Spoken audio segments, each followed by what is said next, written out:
Je vais juste me connecter au système.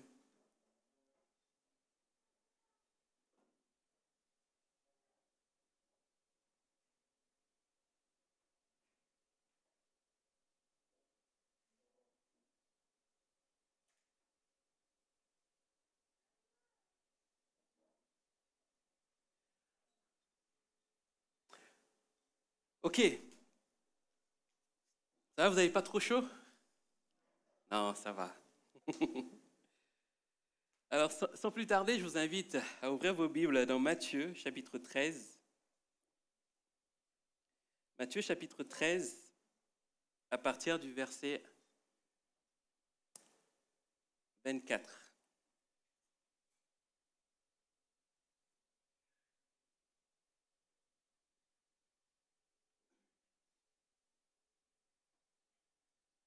Matthieu, chapitre 13, à partir du verset 24. Il leur proposa une autre parabole plutôt. Et il dit, le royaume des cieux est semblable à un homme qui a semé une bonne semence dans son champ. Mais pendant que les gens dormaient, son ennemi vint, sema de l'ivraie parmi le blé et s'en alla. Lorsque l'herbe eut poussé et donné du fruit, l'ivraie parut aussi.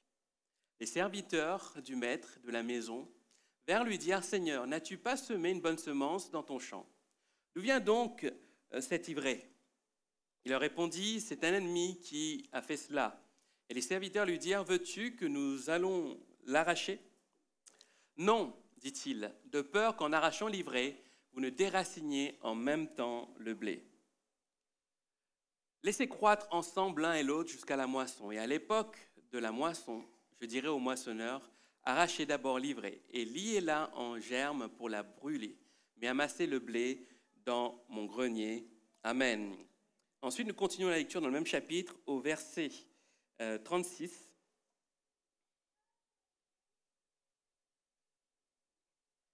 Où il est dit, « Alors il renvoya la foule et entra dans la maison. Ses disciples s'approchèrent de lui et dirent, « Explique-nous donc la parabole de l'ivraie. » Il répondit, « Celui qui sème la bonne semence, c'est le Fils de l'homme. Le champ, c'est le monde. La bonne semence, ce sont les fils du royaume. L'ivraie, ce sont les fils du malin. L'ennemi qui a semé, c'est le diable. La moisson, c'est la fin du monde. Les moissonneurs, ce sont les anges. Or, comme on arrache l'ivraie et qu'on la jette au feu, il en sera de même à la fin du monde. Le Fils de l'homme enverra ses anges qui arracheront de son royaume tous les scandales et ceux qui commettent l'iniquité. Et ils les jetteront dans la fournaise ardente où il y aura des pleurs et des grincements de dents. Alors les justes resplendiront comme le soleil dans le royaume de leur Père. Que celui qui a des oreilles pour entendre, entende. Amen. Que celui ou celle qui a des oreilles pour entendre, entende. Amen. Fermons nos yeux, on va prier. Seigneur, merci pour ta parole ce matin. Merci encore parce que ta parole est la vérité. Seigneur, aide-moi ce matin afin que je puisse communiquer cette parole avec justesse, avec fidélité, selon ce que tu as, Seigneur, déposé sur mon cœur, mais d'abord inspiré par ton esprit. Seigneur, ouvre nos cœurs. Enseigne-nous, Seigneur, ta volonté. Seigneur, parle, convainc ce matin. Change, Seigneur, la trajectoire de quelqu'un ce matin. Jésus, que ta parole ne puisse pas tomber dans un terrain, Seigneur Jésus, argileux. Que, Seigneur, nos cœurs soient ouverts, prêts à recevoir cette semence. Que tu fasses croître encore ce matin. À toi la gloire, Jésus. Amen. Le contexte de ce chapitre est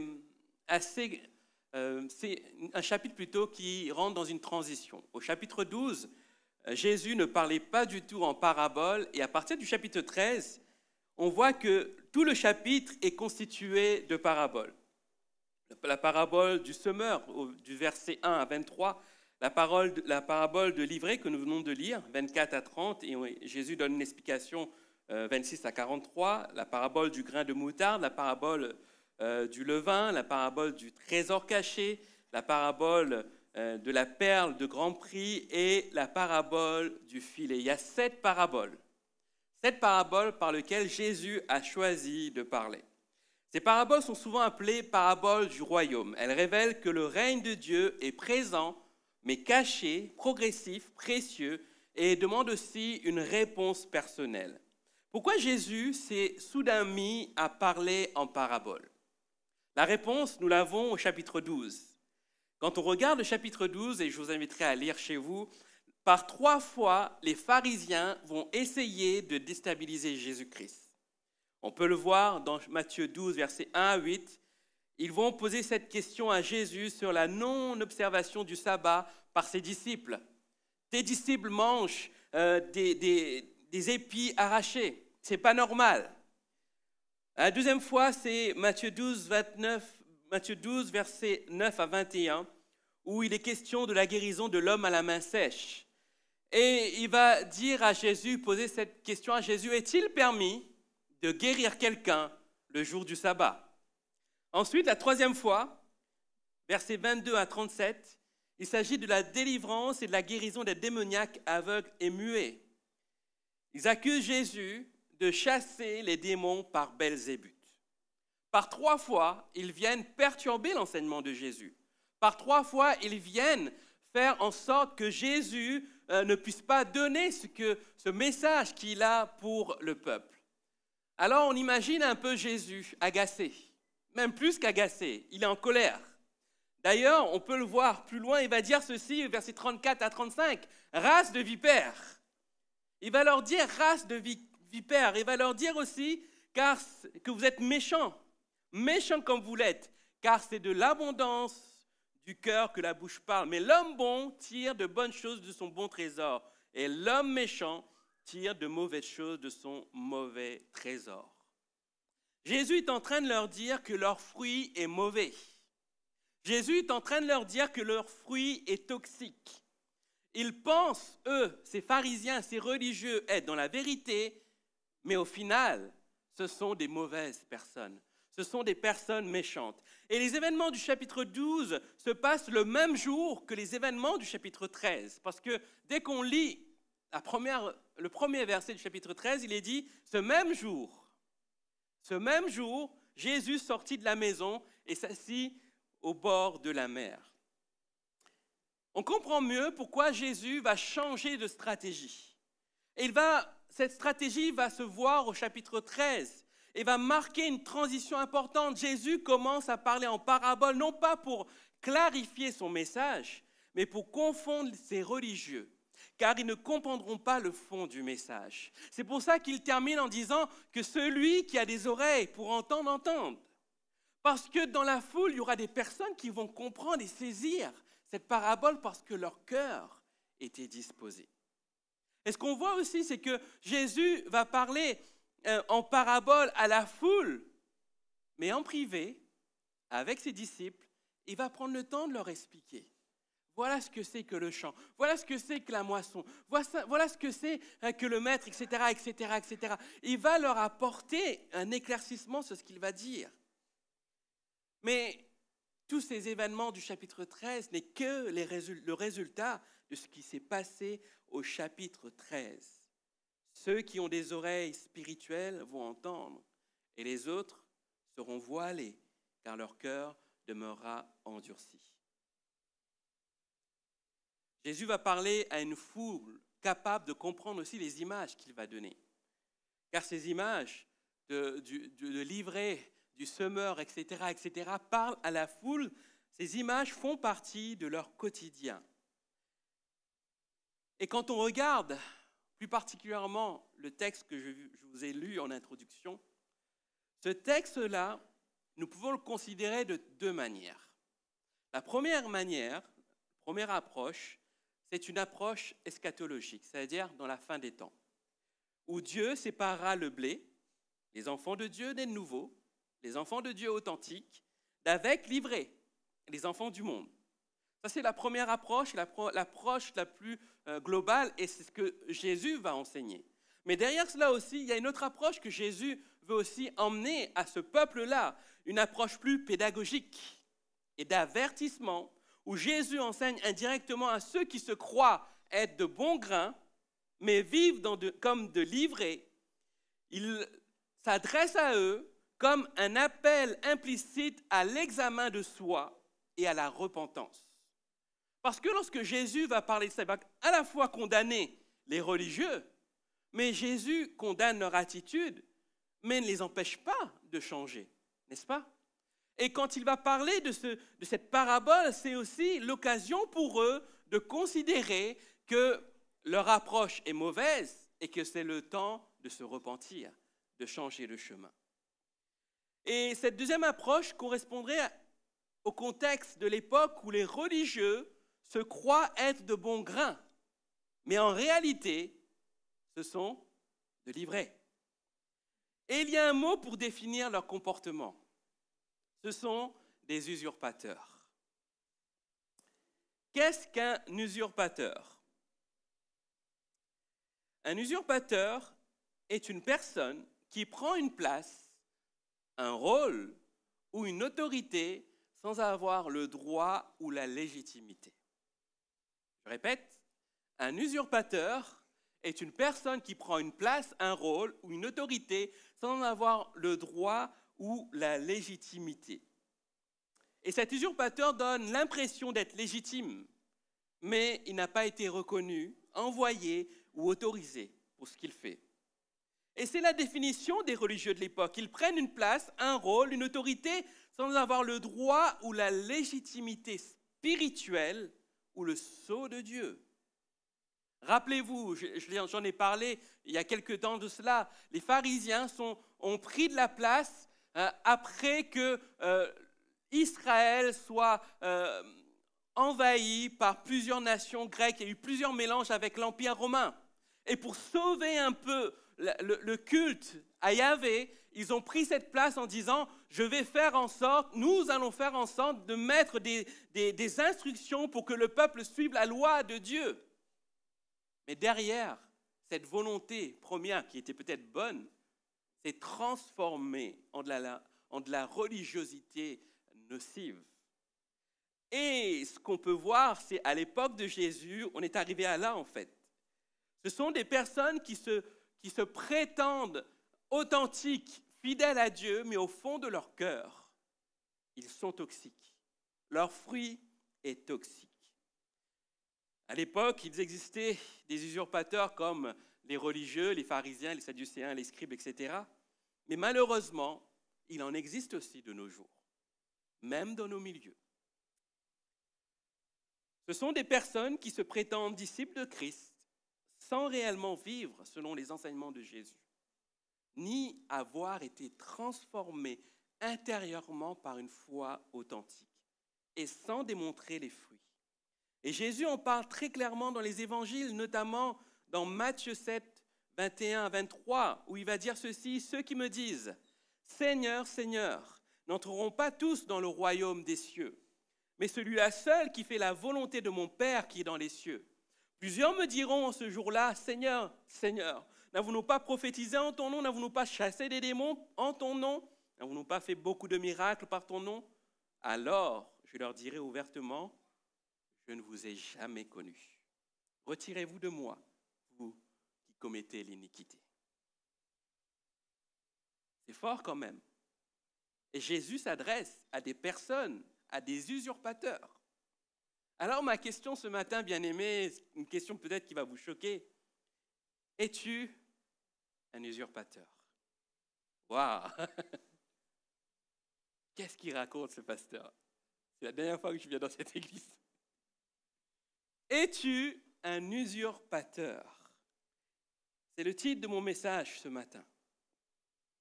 Avant d'aller plus loin, j'aimerais juste vous dire ceci.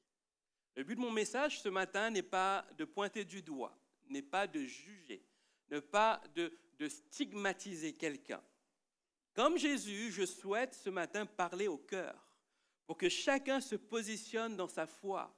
Et s'il est touché, décide de changer de chemin pour vivre une foi vraie, authentique et sincère avec Jésus. C'est tout ce que j'ai à gagner. Je n'ai pas le droit de juger. Je n'ai pas le droit de pointer du doigt. Et mon seul devoir, c'est vous emmener à Christ. Et que vous puissiez considérer votre position. Et de dire, aujourd'hui, je choisis de changer. C'est un appel à la repentance. c'est un appel à venir à Jésus-Christ. Le message eschatologique de cette parabole est un fait. Ce message est le résultat d'une vie sans avoir été réellement touchée par Jésus et une vie éternellement séparée de lui. Ce sera le cas à la fin des temps. Le jour de la moisson divine, ceux qui n'auront pas cru, ceux qui se considèrent, ceux qui ne savent pas, mais qui sont délivrés, ne seront pas avec le Seigneur. La moisson, c'est la fin des temps. Et ça, c'est un fait. Et ce message dure et sera jusqu'à la fin des temps considéré comme tel. Mais heureusement que nous ne sommes pas encore à la fin des temps. Je crois, j'en suis persuadé, que tout n'est pas perdu. Il n'est pas trop tard pour changer. Et je crois sincèrement que Jésus est le Dieu de l'espérance. Son but est que tous parviennent au salut, à un changement radical, tant que le temps est encore possible. Parce qu'après, il sera trop tard, bien-aimé. Alors aujourd'hui, si tu as des oreilles pour entendre, entends ce message. Ne sois pas comme les religieux qui étaient incapables de saisir le message de Jésus, car leur cœur était endurci. Alors j'aimerais vous poser cette question ce matin. Comment savoir si nous sommes des usurpateurs ou des disciples véritables de Jésus? C'est une bonne question. C'est bien de faire un constat, mais il faut aussi que nous puissions aussi savoir où nous en sommes. Alors, j'aimerais nous poser cette question. Suis-je un usurpateur? Dans la parabole que nous avons lue, l'usurpateur correspond à quoi? Correspond à l'ivraie. Et quand on regarde l'image de l'ivraie, l'ivraie, son nom scientifique, c'est le Lolium temulentum de Linné, pour ceux qui veulent savoir. L'ivraie est une herbe vénéneuse qui croît souvent en Orient au milieu des champs de blé, d'orge et d'avoine. Elle ressemble beaucoup au blé. L'ivraie est à droite, le blé est à gauche. Ça se ressemble. Et ces grains sont parfois plus foncés, parfois jaunâtres, allongés, plus épais. Et mêlés avec du pain, lorsque le tri n'a pas été fait, l'ivraie est dangereuse pour la santé. Elle gâte l'estomac et porte à la tête. Certains disent qu'elle enivre même. L'ivraie enivre. D'où peut-être son nom, l'ivraie, l'ivresse. Et lorsque l'ivraie pousse dans un champ de blé, il devient difficile de le différencier. C'est pour ça que dans cette parabole, lorsque Jésus va dire on ne peut pas enlever l'ivraie tant qu'il n'y ait pas la moisson, mais c'est quelque chose de réel. De toute façon, tout ce que Jésus dit est réel. D'accord? Et les gens de l'époque, ils étaient là, ah oui, c'est vrai ça, Seigneur, c'est vrai, on ne peut pas enlever les deux. Et du coup, il faut attendre la moisson. Et lorsque l'ivraie devient mature, elle produit des graines toxiques pour l'homme. Et quand on regarde l'ivraie est l'usurpateur du blé. Elle en a l'apparence, elle a été semée par un ennemi du cultivateur, elle demeure présente aux côtés du blé, elle contrôle la croissance du blé au point de le tuer si on l'arrache, et son fruit ressemble au blé, mais il est toxique. L'ivraie est l'usurpateur du blé. Alors comment cela peut-il se vérifier chez un usurpateur spirituel? D'abord, comme le blé et l'ivraie, l'usurpateur spirituel a l'apparence du disciple de Christ. Il se donne l'apparence du croyant, parle, agit même comme un disciple. Ensuite, il a une position réelle. Il n'a pas été réellement régénéré ou enraciné en Christ, parce que c'est le diable qui l'a positionné ici pour diviser, pour semer le trouble. Ensuite, il a un but recherché. Cet usurpateur, il recherche quoi? Il recherche l'approbation sociale, la sécurité spirituelle ou illusoire, l'hypocrisie. Rien n'est vrai avec cet usurpateur. Il est tellement enraciné qu'il réussit à corrompre même les vrais disciples. En l'arrachant, nous risquons de tuer spirituellement ces vrais disciples. Ensuite, cet usurpateur spirituel a un fondement de sa légitimité. Ce fondement est basé sur une foi superficielle, non accompagnée d'obéissance. Il continue à pécher. Tout ce qu'il fait est toxique pour ceux qui l'entourent. ses paroles, ses actions, tout est toxique. Mais la Bible est claire à leur sujet. Ils sont rejetés par Dieu s'ils ne se repentent pas. Ceux qui me disent « Seigneur, Seigneur » n'entreront pas tous dans le royaume des cieux, mais celui-là seul qui fait la volonté de mon Père qui est dans les cieux. Amen. Alors suis-je un usurpateur? Je ne vais pas descendre de l'estrade et dire « Toi, tu es un usurpateur, toi, tu es un enfant de Dieu ». Ce n'est pas mon but, sinon je rentrerai dans le jugement. Mais la parole de Dieu va nous aider à cela. D'abord, 2 Corinthiens 13, 5 va dire ceci. Examinez vous-même. Examinez vous-même pour savoir si vous êtes dans la foi. Éprouvez-vous vous-même. Donc ce matin, il n'est pas question de dormir, bien-aimés. Il est question de vous éprouver vous-même. Il est question de vous examiner vous-même pour savoir si vous êtes un usurpateur. Et pour cela, j'ai 5 questions que j'aimerais vous poser. Mais rassurez-vous, je ne demanderai pas de répondre à haute voix.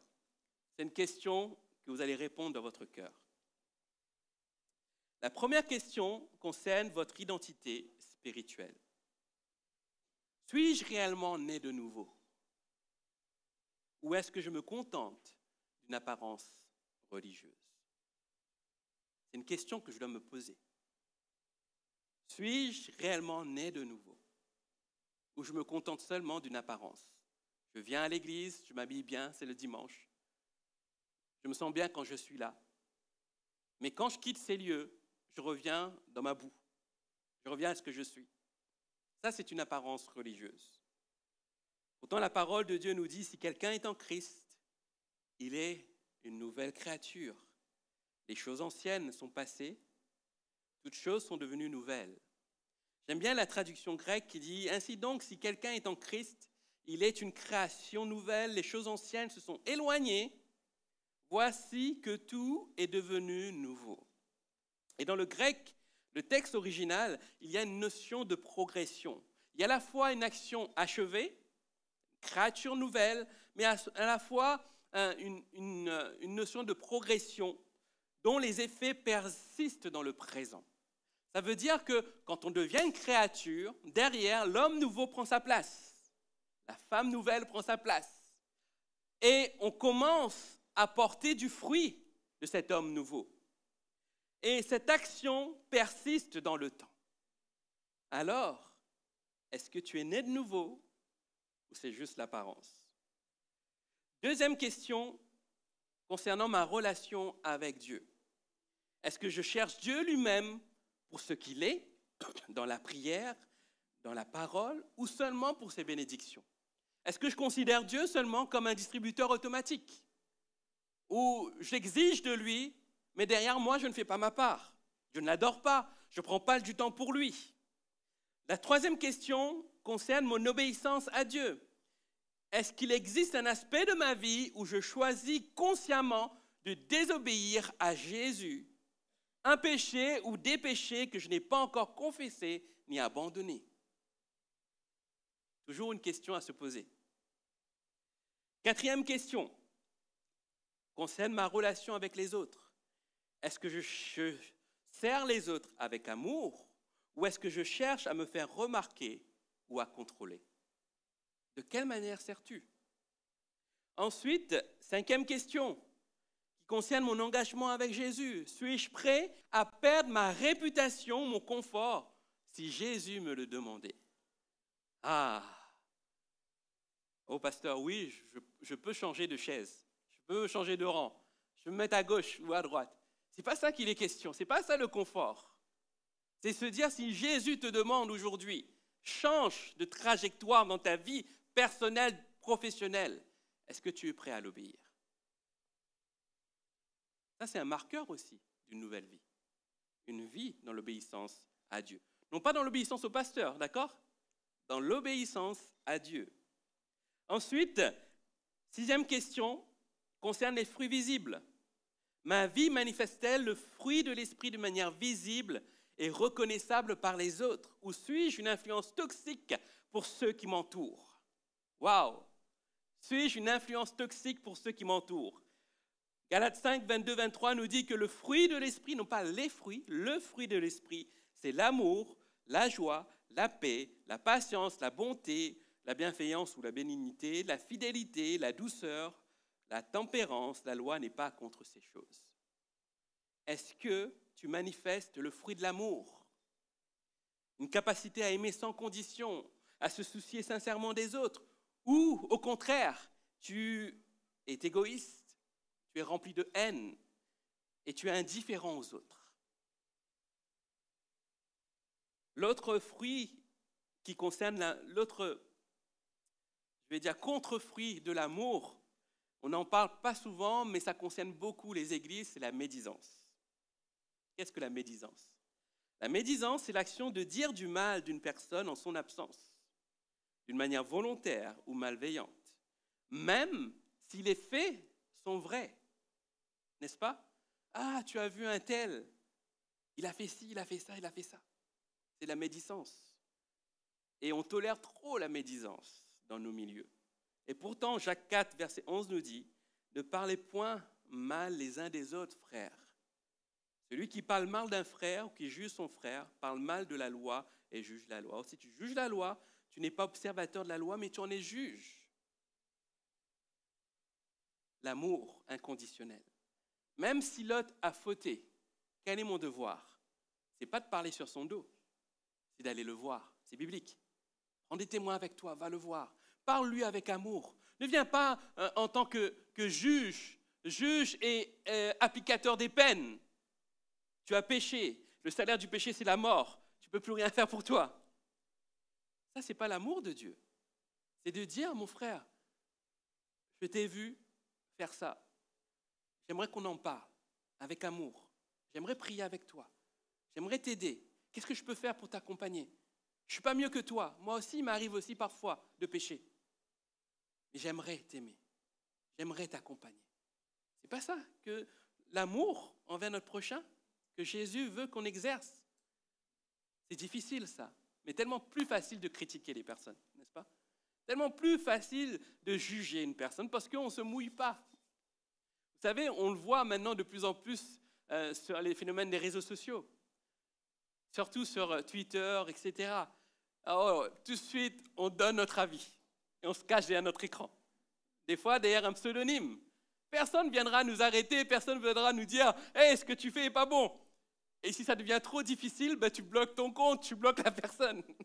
C'est facile maintenant de parler du mal de quelqu'un sans se mouiller. Ô combien c'est difficile d'exercer de l'amour. Et pourtant, ça devrait être le contraire, n'est-ce pas? Et Jésus nous appelle à exercer de l'amour. Ensuite, l'autre fruit de l'esprit, c'est la joie. Joie intérieure stable, indépendamment des circonstances. Qui, à son opposé, c'est l'amertume, la dépression, le désespoir. Si dans ta nature, tu es toujours amer, toujours dans la dépression, toujours dans le désespoir, c'est que ton fruit, ton cœur n'a pas été régénéré. C'est qu'il y a un souci derrière. Il y a la paix. La paix, c'est quoi? La sérénité intérieure, le calme profond. Et son contraire, c'est l'anxiété, la colère, le trouble intérieur. Ensuite, nous avons la patience. Qu'est-ce que la patience? L'endurance calme, sans avoir un temps, sans s'irriter et sans perdre courage. Et son contraire, c'est l'impulsivité, l'irritabilité, l'intolérance. Ah non, je ne tolère pas ça. Pour moi, c'est impossible que quelqu'un qui se prétend être chrétien soit comme ça. L'intolérance. La bonté, c'est la volonté de faire le bien autour de soi, une générosité active. Et son contraire, c'est quoi? La méchanceté, la dureté, la cruauté, la religiosité. Je rajoute ça. La bienveillance, c'est une gentillesse authentique, attention sincère au bien-être des autres. Je me tourne vers les autres, non pas vers moi. Mon moi, je le mets de côté, mais c'est les autres qui m'intéressent. Et la différence, c'est quoi? L'indifférence, la froideur, le jugement. La fidélité, être fiable, loyal, avoir une confiance constante en Dieu et dans ses promesses. Et le contraire, c'est quoi? L'infidélité, l'inconstance, la trahison. Ensuite, la douceur, c'est une force tranquille, l'attitude positive, sans brutalité ni dureté. Et le contraire, c'est quoi? L'agressivité, la brutalité, l'orgueil. Et enfin, la maîtrise de soi, capacité à se contrôler, à résister aux impulsions et aux actions excessives. Et le contraire, c'est quoi? Le désordre, la dépendance, les réactions incontrôlées. Alors quelqu'un va me dire, mais ça fait partie de mon caractère. Depuis tout petit, je suis comme ça, je suis impulsif. Il m'arrive de me mettre en colère. Ouh, c'est la sainte colère de Dieu. Non, mon frère, ma soeur. Non. Ce n'est pas parce que tu traînes quelque chose que ça vient de Dieu que c'est difficile à changer. La conversion, le fait de devenir enfant de Dieu, emmène chez nous un changement. Et ce fruit-là, le fruit de l'esprit se voit. Certes, des fois à des degrés de progression. Il n'y a pas un changement direct, d'accord? Mais dans chaque point, par exemple, si on prend le dernier point, la maîtrise de soi, peut-être que tu es conscient que tu es en colérique. Mais si tu as une volonté de changer et que dans ton cœur, chaque fois que tu te mets en colère, chaque fois que tu as cette attitude-là, ton cœur est ravagé ou tu te sens mal, c'est que tu es dans ce cheminement de changement aussi, c'est que Dieu t'a authentiquement touché ton cœur. Mais si ça ne te fait rien, tu te mets en colère, tu n'as pas de maîtrise de toi-même et que pour toi tu dis, on verra ce qui se passera, moi ça passe ou ça trépasse. Ton cœur n'a jamais été régénéré. Il n'y a pas une volonté de changer. Alors, quand on voit tout cela, peut-être que vous vous reconnaissez dans tous ces aspects, mais j'aimerais vous dire que tout n'est pas perdu. Je reviens à mon message de début. Tout n'est pas perdu. Il est temps de venir sincèrement à Jésus, d'abandonner les faux semblants. Il a le pouvoir de changer radicalement. Il a le pouvoir de vous emmener vers un changement qui va durer, un changement nécessaire. Et j'aimerais vous rappeler cette promesse de 1 Jean 1, versets 8 à 9. Si nous disons que nous n'avons pas de péché, nous nous séduisons nous-mêmes et la vérité n'est pas en nous. Mais si nous confessons nos péchés, il est fidèle et juste pour nous les pardonner et pour nous purifier de toute iniquité. Amen. Bien-aimé, si ce matin tu te reconnais dans tous ces travers-là et que tu vois qu'il n'y a pas forcément une volonté chez toi de changer, il est temps pour toi de venir à Christ et d'accepter Christ sincèrement. Vous savez, je constate de plus en plus qu'il y a beaucoup de personnes qui évoluent dans la foi, mais pas sincèrement, parce qu'ils ont suivi une démarche religieuse, même dans nos milieux évangéliques. Parce qu'à une certaine époque, il y a eu tellement une effervescence de la foi que des gens se sont approchés, ont été intéressés par la foi, n'ont pas fait de démarche authentique avec Dieu. Et ces personnes-là, qui n'ont pas fait de démarche authentique, malheureusement se sont engagées dans le baptême. Mais depuis ce temps-là, ces personnes n'arrivent pas à avancer sincèrement avec Dieu. Ils avancent en parallèle avec Dieu. Mais si tu es concerné par cela, si tu vois qu'il n'y a pas de changement, il est temps pour toi de te repentir. Acte 3, 19, 20 dit ceci, « Repentez-vous donc et convertissez-vous, et que vos péchés soient effacés, afin que des temps de rafraîchissement viennent de la part du Seigneur et qu'il envoie celui qui vous a destiné Jésus-Christ. » Amen. Alors, es-tu un imposteur ce matin? Il est temps, si tu te désignes comme cela, de changer. Alors peut-être que cette description de l'usurpateur, plutôt un usurpateur, ne vous correspond pas ou peu. C'est que peut-être vous avez aussi un autre problème. Et ce problème, c'est le syndrome de l'imposteur. Ai-je le syndrome de l'imposteur?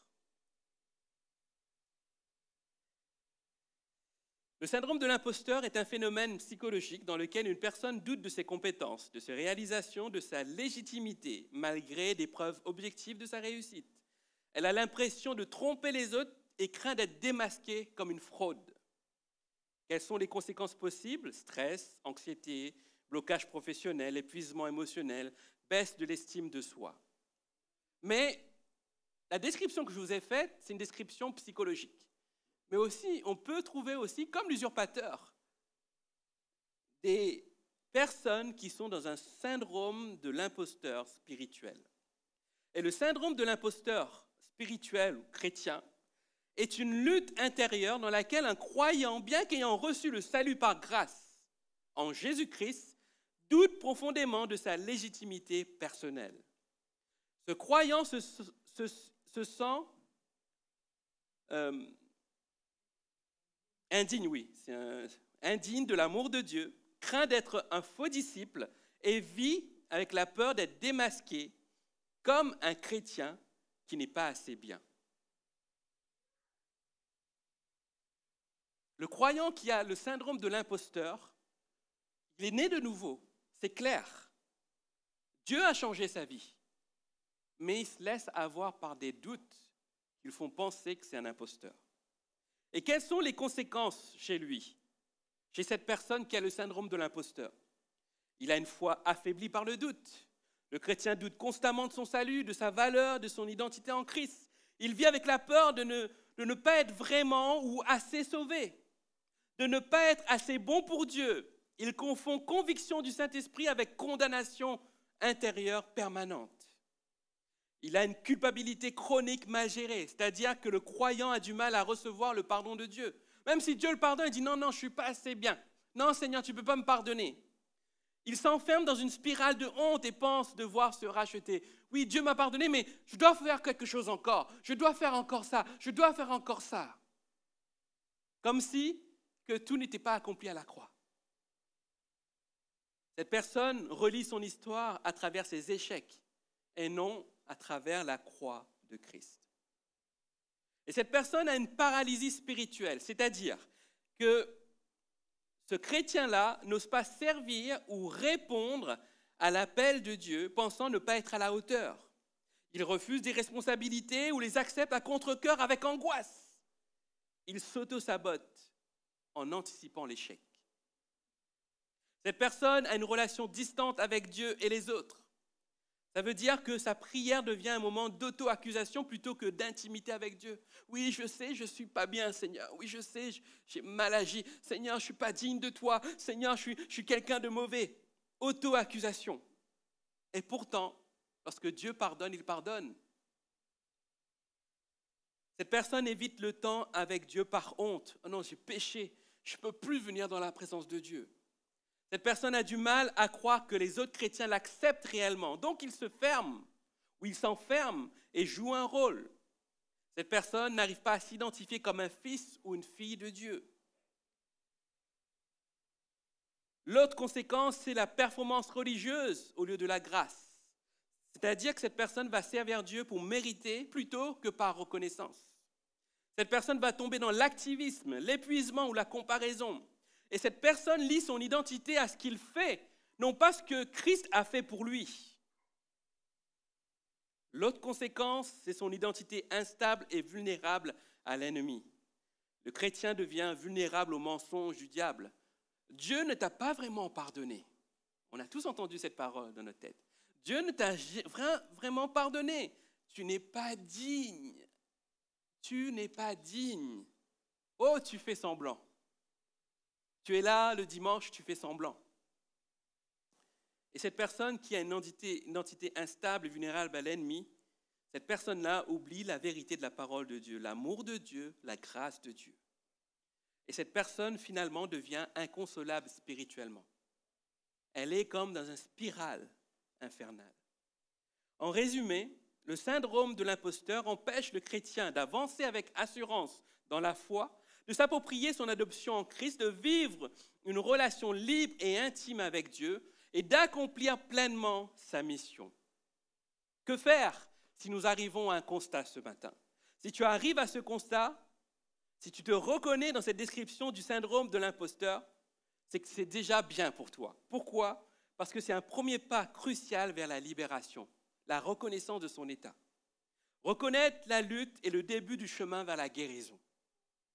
Alors ce matin, je n'aimerais pas vous laisser avec un seul constat, mais j'aimerais vous laisser 6 étapes pour en sortir. Est-ce que vous êtes prêts? Si nous voulons sortir du syndrome de l'imposteur, la première chose qu'on doit faire, c'est de revenir à la vérité biblique de notre identité. Ne te définis plus par tes émotions, ton passé ou tes échecs, mais parce que Dieu dit de toi. Non pas ce que le pasteur dit de toi, mais ce que Dieu dit de toi. Et qu'est-ce que Dieu dit de toi? À tous ceux qui l'ont reçu, à ceux qui croient en son nom, elle a donné le pouvoir de devenir enfants de Dieu. 1 Jean 3,1, voyez par quel amour le Père nous a témoigné, pour que nous soyons appelés enfants de Dieu, et nous le sommes. Répétez avec moi, nous le sommes. Si le monde ne nous connaît pas, c'est qu'il ne nous a pas connus. Qu'il ne l'a pas connu plutôt. Première chose, reviens à la vérité biblique. Deuxième chose, parle à Dieu avec authenticité. Dieu n'a pas peur de tes doutes, de tes luttes, de tes failles. Il préfère ton honnêteté à ta performance. À quoi bon parler à Dieu juste en glorifiant Dieu et ne pas lui parler de ce qui se passe sur ton cœur? Tu n'es pas honnête. Dieu préfère entendre quelqu'un qui dit « Seigneur, je ne suis pas parfait. J'ai encore des luttes par rapport à ce péché. Mais je viens vers toi parce que je sais que tu me pardonnes. Tu vas me donner la force de m'en sortir. Aide-moi, Seigneur. » Cette parole-là, cette prière simple et vraie, va avoir plus d'impact envers Dieu que de dire « Oh, Dieu de gloire, Dieu d'amour, Dieu de vérité, tu es celui qui règne à jamais. » C'est une réalité, hein, ce que je vous dis. Mais notre cœur n'est pas complètement sincère avec Dieu. Ensuite, troisième chose, renouvelle ton intelligence. Le syndrome de l'imposteur est nourri par des pensées mensongères et il faut les remplacer par la vérité. J'aimerais vous donner quelque chose, un tip ce matin. Un tips. Si une pensée accusateur reste dans votre cœur et qui vous emmène vers le bas sans une volonté de repentance, elle ne sera jamais de Dieu. Le Saint-Esprit nous convainc de péché, mais pour nous emmener à la repentance. Mais si cette parole demeure et vous écrase malgré cela, et vous dit vous n'êtes pas digne, vous n'êtes pas un enfant de Dieu, Dieu ne va plus t'écouter, etc., ce ne sera jamais le Saint-Esprit. Parce que le Saint-Esprit va te rapprocher de Dieu. Le diable, lui, va t'éloigner de Dieu. Et ça, c'est important de le saisir. Remplacez les paroles mensongères par de la vérité. Romains 12,2, ne vous conformez pas au siècle présent, mais soyez transformés par le renouvellement de l'intelligence, afin que vous discerniez quelle est la volonté de Dieu, ce qui est bon, agréable et parfait. De Corinthiens 10,5, nous renversons les raisonnements et toute hauteur qui s'élève contre la connaissance de Dieu et nous emmenons toute pensée captive à l'obéissance de Christ. Quatrième point, ouvre-toi à un mentor spirituel ou à une autre personne mature de confiance. L'ennemi agit dans l'ombre. Le simple fait de mettre des mots sur ce que tu vis face à quelqu'un qui t'aime peut être libérateur. Je répète, quelqu'un qui t'aime. Ok. N'allons pas vers quelqu'un qui ne nous aime pas, en fait. Il ne va jamais nous aider. Mais trouvons quelqu'un de mature. Parce que plus on reste dans l'ombre, et plus le diable va agir dans l'ombre. Tout ce qui est caché, tout ce qui est mis de côté, le diable se sert de ça pour nous emmener encore plus bas. Mais quand on met tout à la lumière, elle est éclairée par le Seigneur. N'est-ce pas? Donc trouvons quelqu'un de mature, un pasteur, un ancien conseiller, quelqu'un en qui vous avez confiance pour parler librement. Librement. Et ce texte nous dit, confessez donc vos péchés les uns les autres. Priez les uns pour les autres afin que vous soyez guéris. La prière fervente du juste a une grande efficace. Cinquièmement, laisse le Saint-Esprit attester à ton esprit. Tu ne peux pas vaincre ce syndrome par tes seules forces. L'Esprit Saint est là pour te convaincre de ton adoption. L'Esprit rend lui-même témoignage à notre esprit que nous sommes enfants de Dieu. Alors ne t'appuie pas sur ton propre force, mais laisse tes propres forces, laisse le Saint-Esprit attester à ton esprit que tu es enfant de Dieu. Et sixièmement, agis par la foi et non par les sentiments. Ne reste pas paralysé, avance même si tu ne te sens pas digne, parce que c'est dans l'obéissance que la guérison vient. Alors oui, après un péché, on ne se sent pas digne, ça c'est un fait. Mais il faut avancer quand même. Il ne faut pas rester comme cela. Il faut croire dans le pardon du Seigneur. Et on avance. On avance. Et le Seigneur nous aidera à nous relever et à avancer. Amen.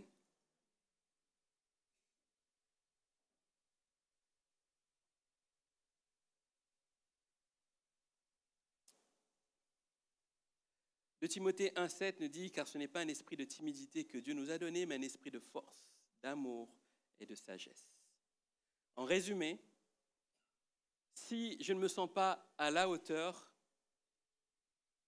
ma grâce te suffit, c'est ce que Dieu me dit.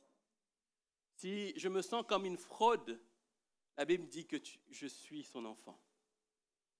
Si je sens que je ne suis pas assez et qu'il faut que je fasse des tonnes, rappelle-toi que tu es pleinement accepté en Christ. Alors, bien-aimés, j'inviterai David à s'approcher. Ce matin, en conclusion, j'aimerais vous dire, choisis ton camp. Peut-être que tu t'es reconnu comme un usurpateur, ou plutôt comme celui qui est dans le doute, avec le syndrome de l'imposteur. Peu importe où tu en es aujourd'hui, la bonne nouvelle, c'est que Jésus n'a pas encore envoyé les moissonneurs. Le temps de la grâce est encore là. Si ce matin tu te définis comme un usurpateur, repens-toi. Jésus veut faire de toi un véritable enfant de Dieu. Si tu es un enfant de Christ et que tu es rongé par la culpabilité, alors ce matin, reçois la vérité. Tu es accepté, tu es justifié, tu es aimé. Et il n'y a maintenant aucune condamnation pour ceux qui sont en Jésus-Christ. Alors ce matin, lève-toi. Choisis de ne plus vivre dans le flou, dans la confusion ou la peur. Et laisse Jésus transformer ta vie, transformer ton existence et te faire rentrer dans une foi ferme et absolue en lui. On peut fermer nos yeux. J'aimerais faire 2 appels ce matin et je ne vous demanderai pas de venir devant parce que c'est tellement important ces 2 appels que ça vous emmène vraiment dans une confidentialité absolue. Premier appel ce matin pour celui qui se sent comme un imposteur. Tu as été touché par ces paroles. Dans ta vie, tu reconnais des mauvais fruits toxiques. Et tu sais, là, avec tout ce qui a été décrit, tu penses n'avoir jamais laissé Christ changer ton cœur. Mais il n'est pas trop tard. Aujourd'hui, Jésus veut te changer, veut toucher ta vie. Je demanderais juste de te lever de ta place. On a tous nos yeux fermés. Juste lève-toi de ta place et commence ce chemin nouveau avec Jésus. Tu sens que tu es cet usurpateur. Commence ce chemin nouveau avec Jésus. Il est temps pour toi de rentrer dans une vie nouvelle. Fais cette démarche avec Jésus. Répète cette prière après moi. Jésus, pardonne-moi, Seigneur, parce que jusqu'à maintenant, je croyais te suivre, mais je me suivais moi-même. Je suivais mon orgueil, je suivais ces fruits toxiques.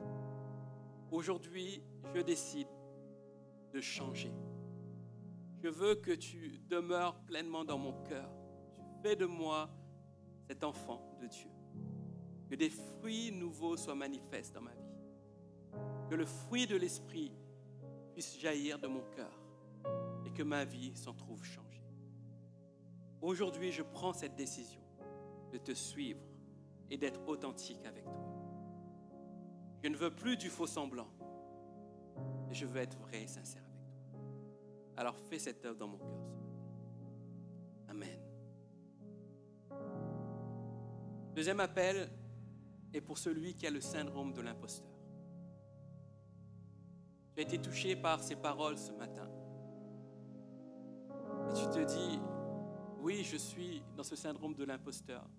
Je suis constamment dans le doute, dans l'insécurité. Et pourtant, je sais que Dieu m'aime. Pourtant, je sais que je suis un enfant de Dieu, mais je n'arrive pas à l'affirmer dans ma vie.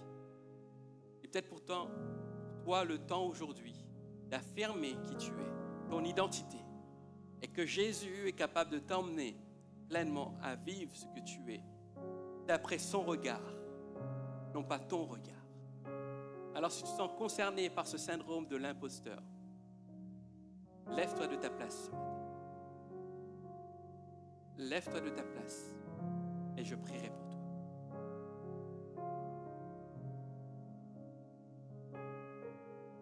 temps ce matin d'avancer. Arrive l'été et septembre, c'est une nouvelle saison, une nouvelle année scolaire qui commence. Peut-être là, avant l'été, de faire le bon choix, de ne plus se laisser envahir par la culpabilité, par la peur, par l'échec, par le doute, et de vivre une foi authentique, vraie avec Jésus. La dernière fois, si tu te sens être dans ce syndrome de l'imposteur, lève-toi de ta place et je prierai pour toi.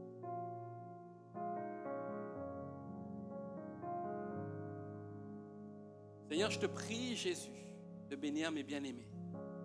Je te prie, Jésus, d'enlever ces paroles mensongères qui gangrènent leur cœur.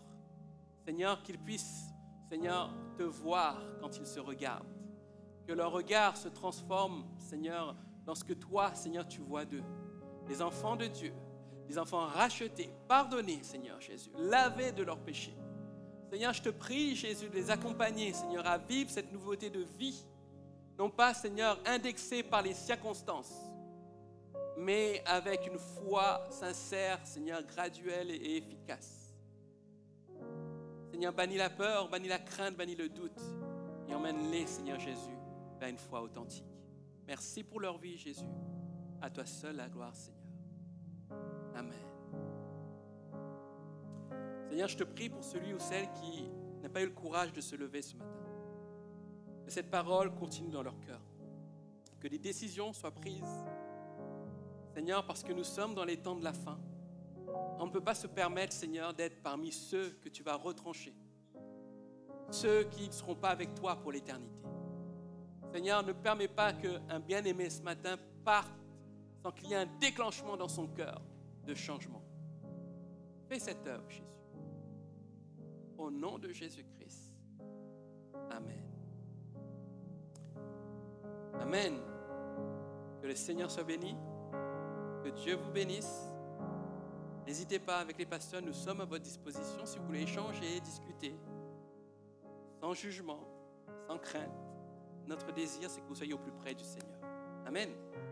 Je vais laisser la place à Nora pour les annonces.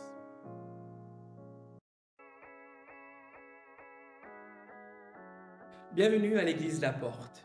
Nous aspirons tous à une vie meilleure et à la paix intérieure. Mais nos souffrances passées, même en tant que chrétiens, freinent souvent cette quête personnelle.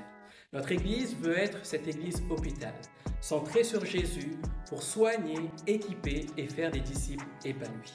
Sa mission, centrée sur Jésus, vise à impacter chaque individu de tout âge au service de Dieu. Aujourd'hui, nous soignons déjà par des initiatives comme Libère ton identité, des ateliers sur la parentalité ou contre les violences sexuelles. Nous accompagnons chaque personne en les équipant et les formant pour qu'elles deviennent et forment des disciples. Notre grand défi est de développer notre vision d'église hôpital en implantant de nouvelles églises hôpitaux. Dès 2025, pour que plus de personnes puissent profiter de nos ressources, nous sommes très heureux de vous annoncer notre projet d'implantation église hôpital à Courbevoie. Pour réaliser cette vision de soigner, équiper et envoyer, nous avons besoin de vous. Devenez l'un de nos 200 partenaires en vous engageant à donner 35 € ou plus par mois pour soutenir cette vision. Ensemble, soignons des vies. Jésus agit encore. J'ai été équipé. J'ai été restauré. J'ai été renouvelé.